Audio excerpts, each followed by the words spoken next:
No one is looking in Melbourne right now. No one's there. No one's buying this Prices stuff. have been pretty flat. Hasn't done very much, like you say, relative to other markets. I can turn that $200,000 apartment probably into a $300,000 apartment by making it really nice and spending $25,000 on it. And please don't go to Melbourne and start painting walls.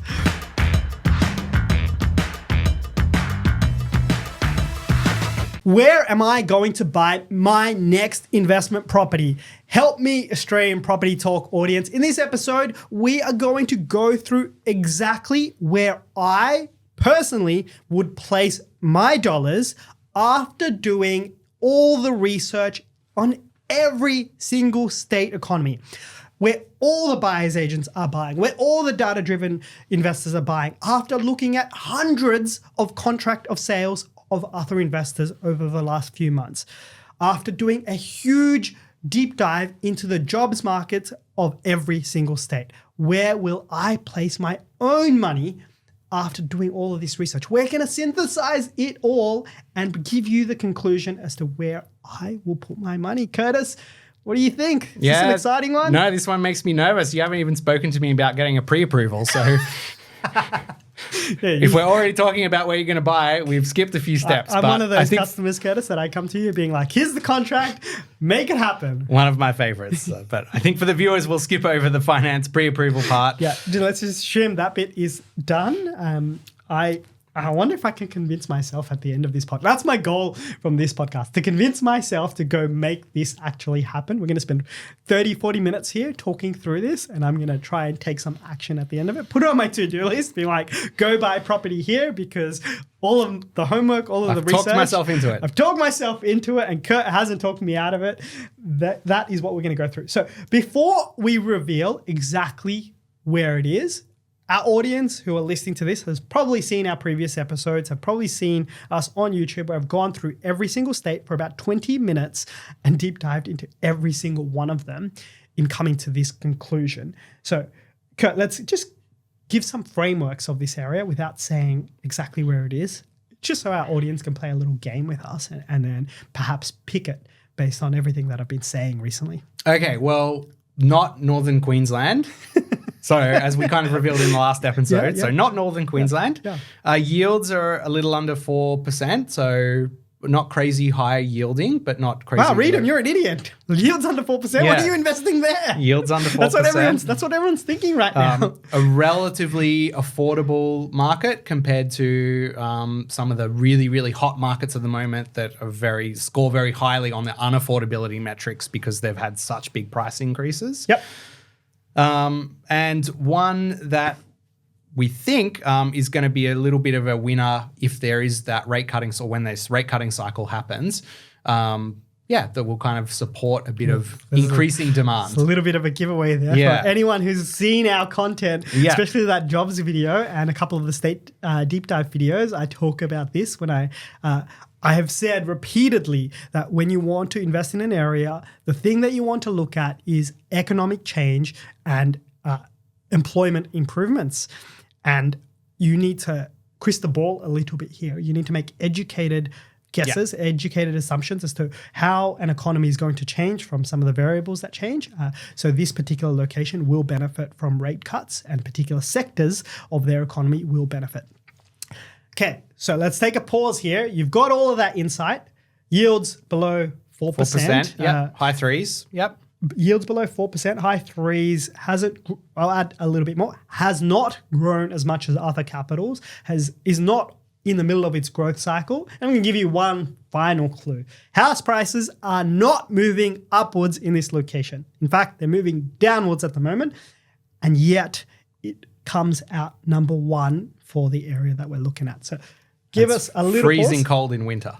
It's freezing cold in winter. Yeah. Now, if you can't get this right, then you're probably struggling. You probably don't know Australia. You're probably one of the little small percentage of audience. Offshore listeners. Yeah. Someone says Finland. I'm like, no. Okay, so a little quick pause. Put it in the comments below where you think I have picked. Right. With that in mind, something that I'm also going to do in this episode is I have worked out why I'd invest in here, and I'm going to pitch it out as to me at different points in time. So I'm going to do younger version of me. So 22-year-old me which would have a much smaller budget between $200,000 to $400,000. I'm starting out and I really want to make a name for myself. I'm young, I'm gung-ho, I want to build an investment property portfolio. It's still perhaps my number one location or one of the number one locations. Then I'm a middle of the road, buy and hold investor. I'm busy, I got family, I got things to do. I just want to park my money. I want to invest in a growing area. That's the second bit. And then there's the third bit, which is, hey, look, I'm an advanced investor. I want to take advantage of some of those planning approval changes that I've been talking about on other podcasts. I want to invest in something lumpy. I've got a fair bit of capital. I make a good income. I'm happy to buy in that market as well. So we're going to deep dive into 3 different types of purchases. All make sense right now in this particular location. That is what we're going to go through. Kurt, where am I buying? Broome. No. Broome? Melbourne. Broome's not cold. Exactly. I thought I'd throw a red herring in there. Something that no one was expecting. Like, what? Should have kept with that one for a bit longer, actually. Yeah. Yes. So we are talking about Melbourne. Melbourne forms the starting point to my acquisition of properties that we're going through. This is a multi-part series. It's going to be 2-3 episodes. It's me building out a property portfolio. There is more than one location in Australia to be buying in. There is more than one state in Australia to be buying in. And when building out a property portfolio, you may want different things in your portfolio too, which may mean you need to go into different locations. So we are talking about Melbourne specifically as the foundational assets to building this portfolio. That is how I view it. Foundational investing, Melbourne is where I am looking at. Curtis, why am I looking in Melbourne? Convince me. I think one of the big selling points for Melbourne is essentially it hasn't had the massive asset value increase that a lot of other locations have. Yes. So it is at a different part of the cycle, which if you're looking to get the best possible results, it's very hard to do it in a market that's already at near the top of the cycle or in the middle of its growth cycle or potentially getting near the end of its growth cycle compared to trying to pick a market that is about to grow. Yes, so up 8% in the last 4 years. So anyone who's invested in Melbourne post-COVID, I'm sorry. Like you've missed out. You've missed out on one of the greatest growth cycle events of our time. Assets have just been booming in pretty much every asset class. Look at the ASX, look at the S&P 500, look at Bitcoin, look at just about anything except Melbourne property. Townsville, property elsewhere in Australia. Anywhere in Australia almost except Melbourne. So, sorry, Melbourneites, but Melbourne has done pretty poorly. 8% in 4 years in a time where Perth, Adelaide, Brisbane, all up over 75%. Perth will probably double. I think it'll get very close to that. I think it'll hit 90, 95, 100, 110% in the next year or two, while Melbourne will have sat in around 8%, done next to nothing. That is something that I find attractive because nowadays, we've talked about a lot in a lot of other episodes, a lot of investors look for that, look for an area that hasn't done well. So that is partly attractive. But also, the main reason here is actually much bigger than investors or a group of investors. It's thinking bigger picture. Melbourne is a very attractive city worldwide. It is a very attractive city in Australia. It is a global name. It is our biggest population, if not now, it will be. Shortly, it already is. Somewhere in around there. It is a massive population. It gets the most net overseas migration generally. A lot of people from overseas come to Melbourne. It is a very, very well-known capital. That is part of it. I know these are emotional reasons, but that is part of the reason why to invest there. And now that new dynamic, the relative dynamic. Yes. Melbourne is more affordable than Brisbane. Melbourne is more affordable than Adelaide, significantly more affordable. Yeah. Adelaide people are losing their jobs. We've picked that up in the employment deep dive that we've done. And Adelaide people, like a lot of the people I met that I know that live in Adelaide, they went to Melbourne for uni. Like a lot of Adelaide people moved to Melbourne. There's going to be interstate migration that goes there because it is more affordable. Like if you have a choice between this, being like, what? I mean, doesn't that just factor into your decision making at some point where it's just like you scratch your head and being like, wait, I can buy myself a nice house here, or I can buy myself a nice house in, upper northern Adelaide and struggle to go find a job. There's going to be more movement towards Melbourne from its economy which is reason number 2, Yes. that is doing better than expected. Yeah, I think this is the big sign or the big tick in terms of thinking that the upward pressure on demand and the upward swing in prices might be sooner rather than something that happens 5 years down the track. Is prices have been pretty flat, hasn't done very much, like you say, relative to other markets, but now you're starting to see the employment growth numbers looking pretty good, because that was always the, I guess, question mark in Melbourne. The state budget's not great. Like, there's some question marks there that if those employment numbers weren't looking strong, then that would kind of indicate that, maybe it's not primed for its growth cycle just yet. But I think that's where those numbers are starting to look good. I think the thinking, how people perceive Melbourne and what people think of Melbourne is different to what the real economic deep dive data is actually showing. If you ask someone how Melbourne's going, it's pretty quick. The conversation goes to Dan Andrews has ruined the economy. We're talking about property investors. This is how property investors talk. And I'm not getting political. I don't know too much about the political system in Melbourne. I don't really care. It's just the perception of what people are saying. And then there's a lot of investors. You look at particular locations. CoreLogic has this data, percentage of people selling. And lots of Melbourne dominates the list of everyone selling, the highest number of new listings. It's people selling in Melbourne. It's investors often selling in Melbourne. And I've had plenty of conversation like I'm sure you have as well, with all the property investors out there being like, hey, I've invested in Melbourne. I'm sick of it. I'm out. Like land tax, this, that. I'm just out. All of these things are frustrations that people have, but it's noisy frustrations, because the real data that matters, the economy, the performance of the economy, the performance of job creation is better than expected. And I think it will improve the most when interest rates get cut, because the real deep dive into Melbourne's economy, the detail of what areas have been pulling back in Melbourne, where have jobs been lost in Melbourne, it really goes absolutely focused into the household sector. It is retail spending going down. There's been a percentage point drop in the number of people employed in the retail sector. It's like 30 or 40,000 jobs.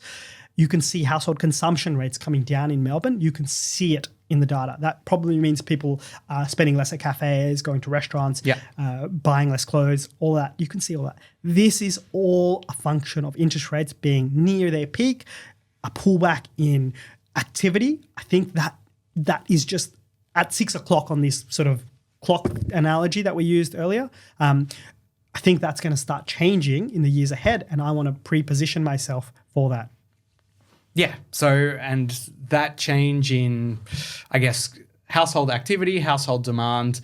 Improve jobs. Yeah, improve jobs. There's some signs that Melbourne could respond quite well to a rate cutting cycle, and it doesn't necessarily have the affordability constraints that some other markets have, given the same set of circumstances, that could put more upward pressure on house prices, basically, because if people have a bit more room to spend and it's not that constrained on affordability, they can start bidding each other up at auctions. Yep, exactly.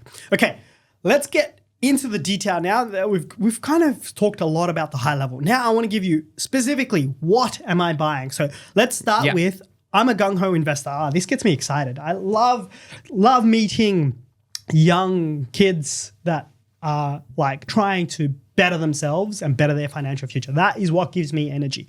I met a plumber today, 23 years old, rocked up to my house, is running his own business. I thought it was so cool that he's a young fella just running his business. And he came to me, he's like, hey, Rhythm, like, I just looked you up. I looked up your channel.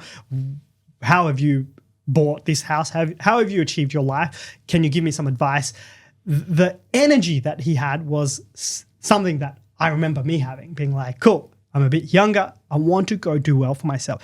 If I'm here and I have a limited budget, Melbourne suits these limited budgets. What I'd be looking at specifically is really, really crappy properties. Sorry, I shouldn't say that. Really, really low quality properties. In terms of, I'm looking at really cheap apartments, old red brick type apartments that are just really, really affordable. I think this could be a fairly attractive play. Unrenovated stuff. If I'm starting out, I am buying these. I'm buying them at, you can buy them, you can start at like 200 grand. You can find them. Sorry, a friend who will probably be listening to this sent me one being like, hey, I can buy a whole bunch of these. I'm like, yeah, it's a really good idea. You should go do that. Now I might be revealing what I'd be doing. Yeah. So yes, hello, you are motivating this plan. But I think it's an absolute great one where you go buy these properties, you do quick little renos, you find a way to add value to them, put a lick of paint in there, stick a new kitchen on or paint the kitchen wardrobes, get a couple new appliances, fix the blinds, change the carpet, to add the value that you need to and make it a little bit better. That is the play that I'm looking at. I'm looking at really cheap apartments. And I could also apply this for cheap houses as well.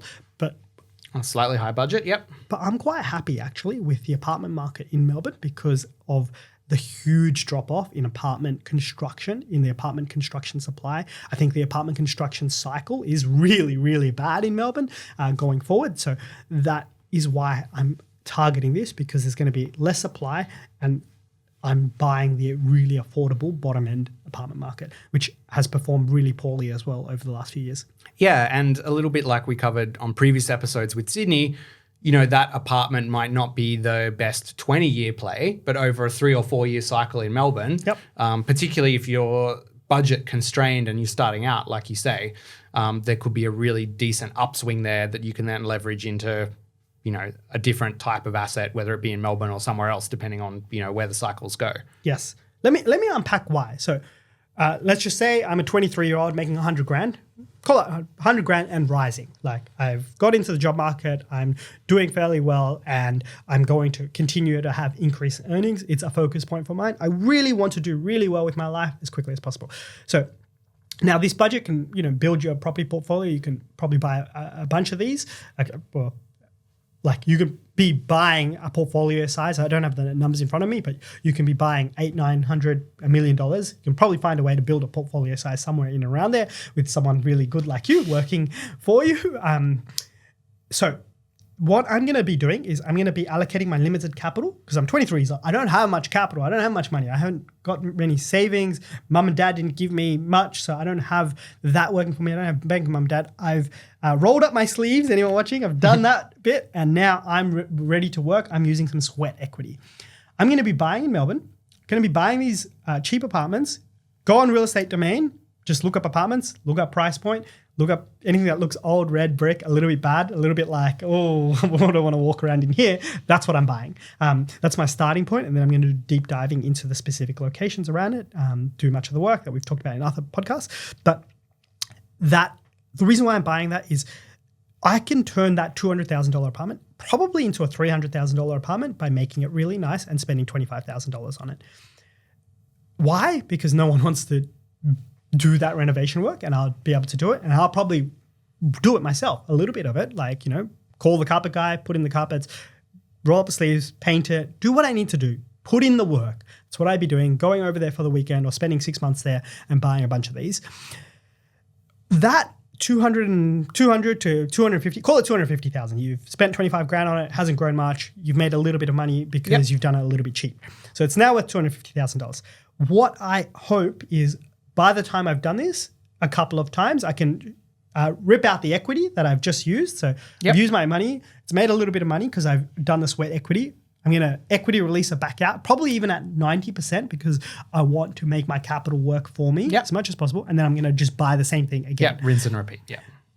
That's the value add strategy. You can multiply your portfolio because your one deposit can go buy 2, 3, 4 properties, and you could use all of your borrowing power up without having the deposit there. And how much money do I need for this? Like 12% of 20 grand. Like I need like $30,000 to start with, probably 40 grand to cover the renovation. I only need like 40 grand to start with. I can probably cover that renovation on credit cards and things like that. So really I can drive it down to 25, 30 grand in terms of the amount of money that I need to do this.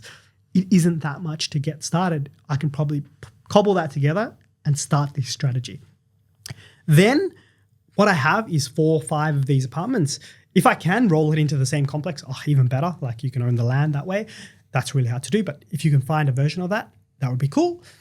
Then by the time I've done this, it's been a year or two. No one is looking in Melbourne right now. No one's there. No one's buying this stuff. Everyone's head is turned away. People are trying to sell. I'm going to negotiate really hard. I'm going to be like, hey, can I buy it? I'm a young kid having a go. Maybe you'll find a vendor that's just like, I want to sell to you. Yeah. Like, use what you have. Use your persuasion skills. Use your influence. Use everything that you have. Use your hustle to go and find a deal for you. Then from there, I am going to be like, cool, I made my play. I've made my bet. It's in this market. I own it. I've done the work. It's rented out. I'm getting a 6-7% yield on this, on my cost. It's great. It pays for itself. Gives me a little bit in my pocket. It has all the hallmarks of what I need. Now I own 4 or 5 of these apartments. They're 250 grand each. I think that 250 grand apartment in 5 years' time could be 450 grand.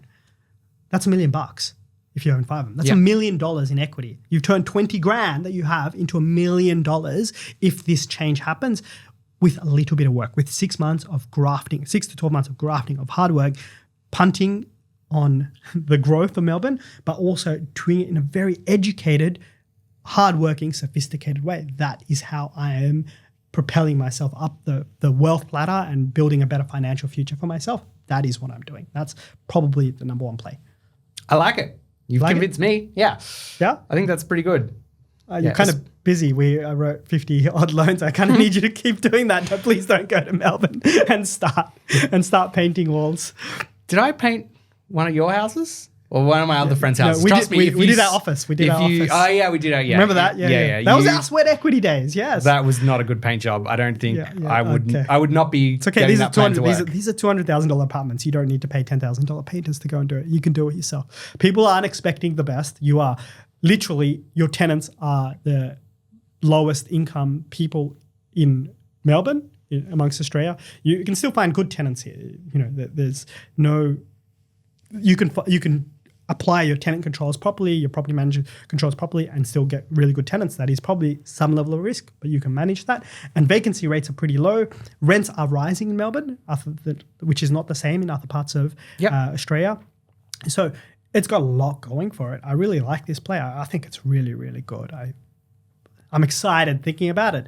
If I was 10 years younger without a couple of kids and at the start of my journey, I would be all over this. Yeah, no, I don't really have too much to shoot that down, to be honest, because the other thing I like about it is it gets itself in a relatively healthy yield position as well. So that when you're starting out your portfolio, you don't want to, die a cash flow death kind of thing. Exactly. And this strategy does give you a bit of safety there where you can get yourself into a holding position where you're crossing your fingers and hoping for that growth to come, and you're not leaking a huge amount month to month, year to year, where you're just trying to hold on. It's kind of in a nice, healthy holding pattern. Yes. And the second big location that I'd be looking at, this is for the buy and hold investors, the majority of investors out there.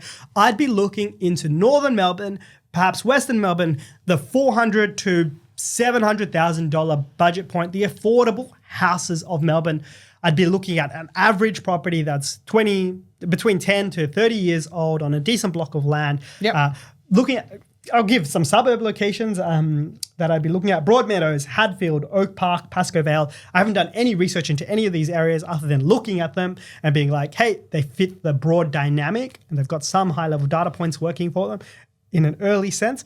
These are areas that I'd be looking at. I said northern Melbourne here. I'd also be looking at western Melbourne. Curtis owns in western Melbourne. It's one of his investment properties there. So I'd be looking in that location, perhaps not in the new supply areas, but in the older areas around it. I'd be looking in western Melbourne.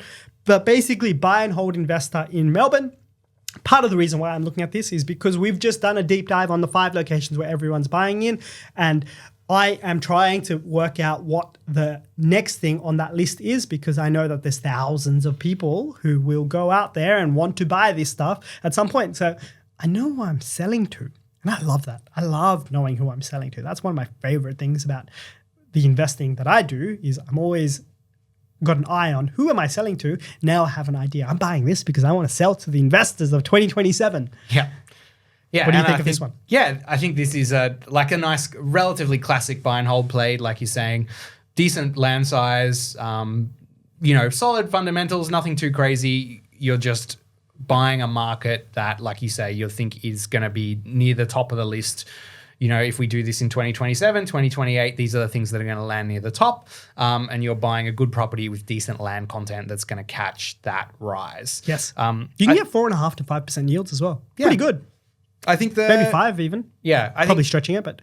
Yeah, like you say, I own in Western Melbourne. So I think the only balancing factor there would be just to keep an eye on like land supply and where it's coming online, because compared to other markets like Sydney and some other places where there's a lot less land supply, like Melbourne does have that coming online in Western Melbourne, Northern Melbourne. Yep. So you'd be balancing that out a little bit to try and steer slightly away from those locations, or at least factor that in that, okay, there is a bit of supply coming online. I don't ideally want to be too exposed to that change. Yes. But other than that, I think it's a pretty solid, like classic buy and hold. For sure, yeah.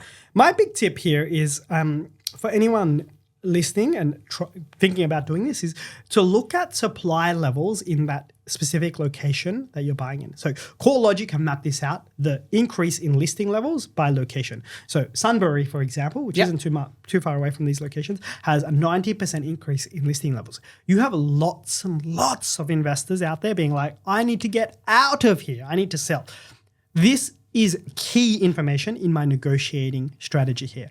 The reason why I'm looking at these markets is because nobody else is looking. I'm willing to park my money, get my 4.5% yield for a year or two. I'm willing to wait. Because these areas aren't going to shoot up at the moment because listings, there's demand supply. Supply is outstripping demand at the moment. So it's like, well, hey, why would you buy here? Because I'm thinking 5-year, 10-year picture, not right now. I don't want to buy in an area that has gone up 70%. I want to go buy in an area that hasn't had any growth that is going to go up 70%. That's what I'm looking for. So I'm going to make money on my way in here as well. I'm going to have a selection list of 10 properties that pop up that work. I'm going to lowball all 10 of them. I'm going to find that investor that just is sick of it. That's just like, I'm done. I'm out of here. Get me out of my jam. Get me out of my property. I have a big fat Sydney mortgage. I have a big fat mortgage that I need to clear off. Get me sold. Get me this Melbourne property out. I know this exists a little bit. It's in the data, but it's also in the stories that we hear from people. That is something to be mindful of. Negotiate hard and don't be too attached to a single property, because I'm picking a broad location. I'm saying an average property. Like there'll be hundreds that fit the bill.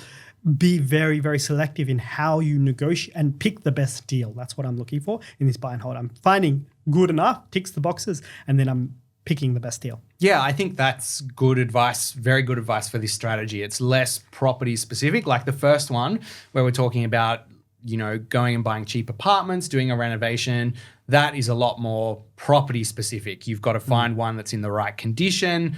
It's, you're really thinking about which one you're getting into because it's crucial to making the plan work.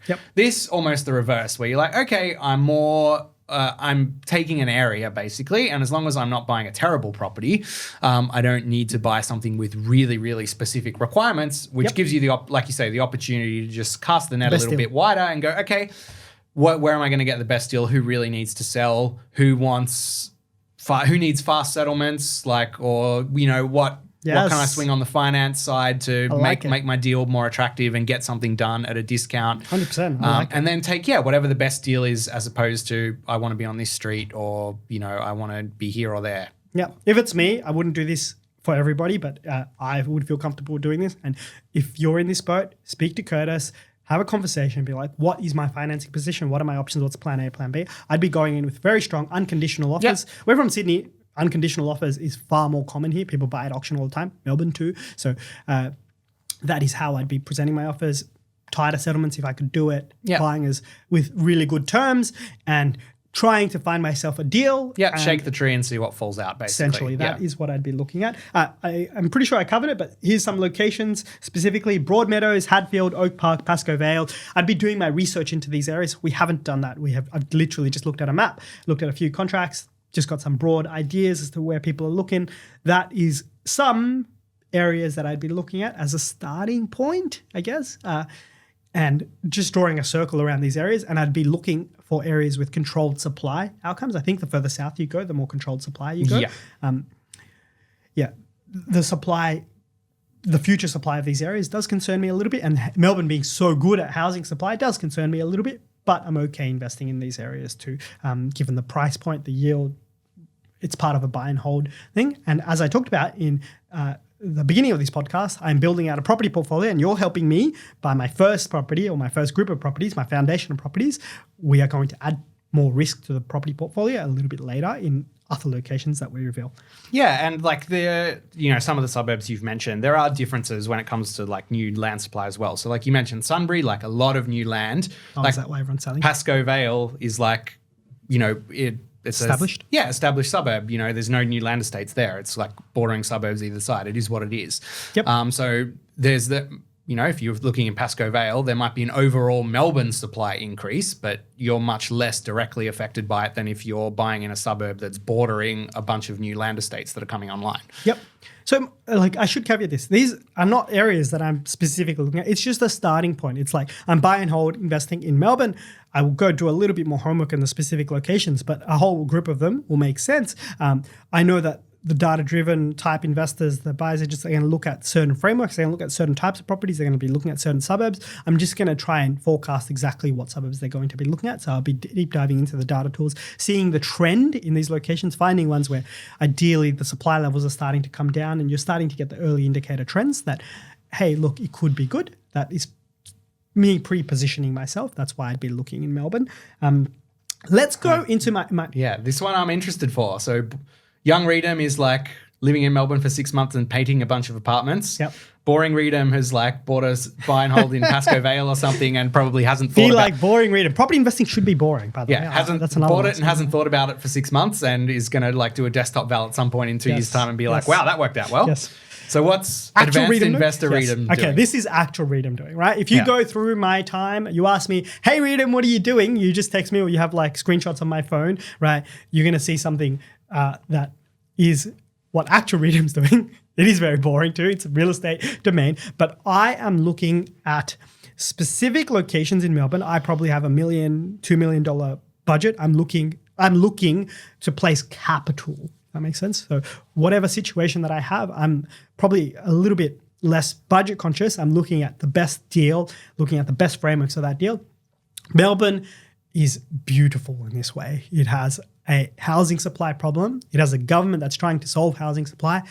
It has the ability to deliver this housing supply, and it has a very clear intention to make this housing supply through infill development. I know all of this, so this helps me work out exactly where I'm looking at. And the Melbourne planning authorities have given me the starting point of my map.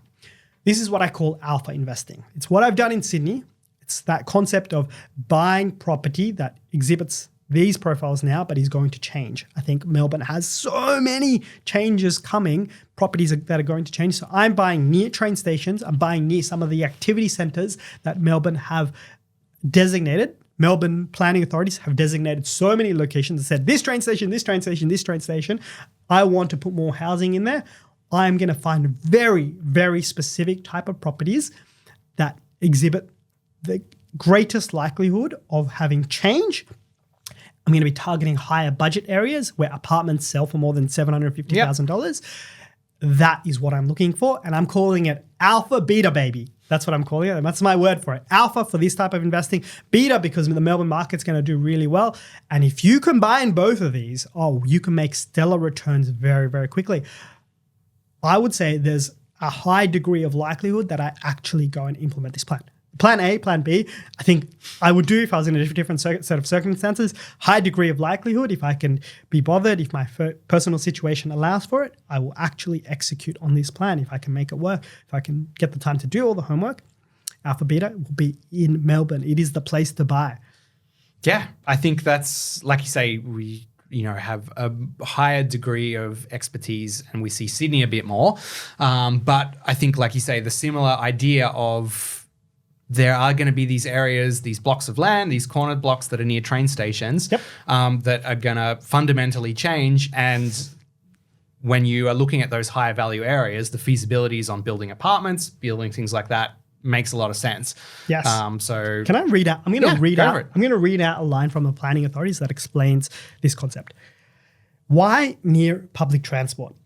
Because Victorians want more homes close to public transport, jobs and services. This is basic common sense. That is what Victorians want. That is where homes will go. The time is right. Melbourne's train network has completely transformed over the last 10 years with more services, more than 50 upgraded stations, 84 crossings, blah, blah, blah, and a new metro tunnel on the way. It makes sense for more housing to be around public transport. And they've given me the 10 stations that they're looking at, and they've added another 50. This is where you start doing proper due diligence, proper homework. I've got a bit of form on this too. We've got a whole range of deals. I've done this in Sydney before. I know where to look. I know how to look for it. Know how to dive into the detail here, work out exactly what to look for, go through contract of sales. Let's go through what those 10 locations are. I feel like I might be shooting myself in the foot a little bit here because this is something that I want to execute. But anyway, Broadmeadows, Camberwell Junction, Chadstone, Epping, Frankston, Moorabbin. Moorabbin. Thank you for that. Can you just finish this off because I'm going to struggle. North Essendon, Preston, Ringwood. Okay. Yeah. So through these locations, I'm reading Broadmeadows, probably not. Ringwood, probably not. Camberwell Junction, I will be looking there because the reason why I'm spitting these out is because I want apartment prices to sell for a fortune for these to work. Melbourne is going to go big, I think. They're not going to go, they're so good at this. They're so good at housing supply. They're so good at this. They're not going to go like softy New South Wales style. Let's go build 6 levels. Let's make everyone happy and make everyone unhappy at the same time. They're going to go towers. They're going to be like, let's piss some people off. Housing supply, let's bring it online. That's what Melbourneites do. It's why they have affordable housing. The government actually knows how to deliver housing supply. They've delivered 50% more housing supply over 30 years per person than New South Wales. They get the job done. Getting the job done means going up higher, and going up where it makes sense. That is exactly what I'm targeting. I'm targeting that in a rising demand location where housing apartment supply is really, really low and the construction cycle is really low. I'm land banking essentially, and I'm being very, very selective with the type of lots that we're looking at. I'm saying no to 99% of the opportunities. I'm saying no to average. Stuff average. I don't have average amounts of money. I have very, very little amounts. I'm going to buy 1, 2, 3 properties in my life. Why on earth will I buy average? This is a golden opportunity. It's the same Sydney play we've talked about. It's just in Melbourne. It applies there. There's opportunities there to be had. Yeah, and I think Chadstone, Camberwell, you're talking some more slightly premium areas as well. So that would help with the feasibilities on apartments. Yep, exactly. This is my starting point. The research for this is detailed. There's a whole step-by-step process. We're releasing a video format, like 3-hour breakdown course on how I do this and how to invest in property. The full breakdown, it'll have a little bit more clarity there. But the starting point to that is you start with understanding the planning frameworks, understanding where, understanding why, because you need that to work out what. And that what becomes a bit clearer now that you've got a little bit of a roadmap. There's 50 more locations that they've kind of indicated. So I'm starting to do homework. I'm looking for link stations as well, the ones where it makes sense. I'm looking at specific type of properties if I can. I'm probably applying New South Wales lessons as well. I've got a good handle on what New South Wales have done here. Planning authorities, pretty similar across Australia, and looking for nice, good blocks of land that makes sense and that ideally I can develop. Maybe even neighbors have to get involved. So this is a golden opportunity, something that I'd be looking at. And I'm going to add one more golden layer on top of this. This is the holy trifecta, the really difficult deal to go and find. What do you call it? The needle in the haystack. The needle in the haystack that I'm looking at. I'm looking at all these areas. And I'm going to add in, I want to buy a block of apartments in these areas. Blocks of apartments are old, where the building value is pretty much nil. Or a little bit. I'm buying the land because it's an old apartment. I'm going to do a little bit of work. I'm combining strategy 1 and strategy 3 together. You can often find blocks of apartments near railway stations because the planning authorities of the time were like, hey, we need more homes. But they, instead of putting towers there, they put blocks of apartments. At the time, 3 that levels was or something. At the time, that was a tower, right? So, maybe 2 levels. Bondi Junction has a really good example of this. Go through Bondi being like, there's a bunch of R3 old walk-up apartments there. That was them putting housing supply in the 1920s, being like, that was their housing supply push. I'm going and targeting that 1920 housing supply push again for 2024 and being like, hey, they need to make these bigger. Blocks of apartments make sense because apartments make sense at the moment. I can buy the entire block. They come on big land contents. They often spread out. The building value is very low because they're dilapidated. Yep. The yield is going to be higher. The holding cost is managed by the yield. Yep. Yes. So I'm probably targeting blocks of apartments that makes sense, where the land content makes sense, where I can run a feasibility and be like, if you go up 5-6 levels here, am I getting a big alpha return here? That is what I'm looking at. Melbourne is the place to look at. I'll circle back. Give me a year or two. I'll circle back and see if I've actually executed this plan because I think it's a really good opportunity.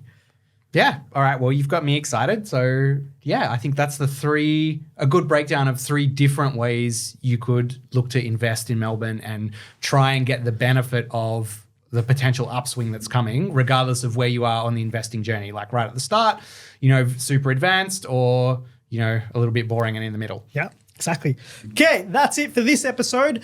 In the next episode, we're going to add risk to my portfolio. Now that I've bought in Melbourne, Australia's biggest capital, one of Australia's biggest capitals, nice safe place going down, let's add some risk and buy somewhere else to my property portfolio.